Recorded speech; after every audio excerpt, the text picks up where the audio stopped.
ऐसा कैसा हो सकता है कि किसी देश में उस इंसान को कानून बनाने की जिम्मेदारी दे दी जाए जो एमएलए की शपथ लेते वक्त सामने कागज पर बेसिक टेक्स्ट को सही ढंग से पढ़ ना पाए। ऐसा हो सकता है क्या? जी हाँ, बिल्कुल ऐसा ही हुआ। Welcome to India. हाल ही में बिहार का एक नया सीजन शुरू हुआ। इलेक्टेड एमएलए को शपथ लेनी थी। जेडीयू की एमएलए विभा देवी जो सीट जीती है, जब माइक पर शपथ लेने आई तो वो सिंपल हिंदी वर्ड को सही ढंग से नहीं पढ़ पाई। विभा देवी ने कहा, मैं ईश्वर की शपथ लेती हूँ।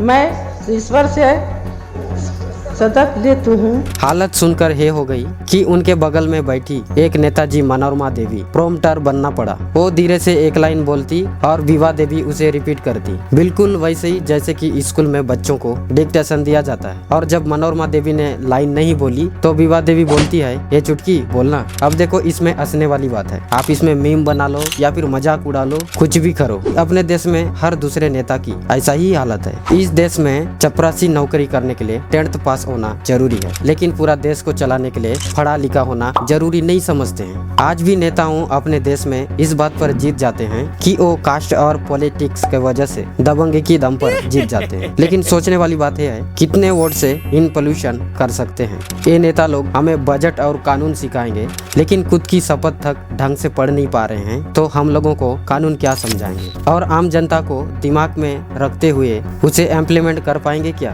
देखो, दिक्कत तो 10वीं या 12वीं का नहीं है। दिक्कत यह है, लेखक और साइंटिफिक होना जरूरी है, यानी कि एजुकेटेड होना जरूरी है। इन नेता लोगों के चक्कर में कहीं ना कहीं हमारे देश पीछे रह जाता है। अगर इस बात से आप सहमत हो तो मुझे कमेंट राय में जरूर बताएं। मिलते हैं नेक्स्ट वीडियो में।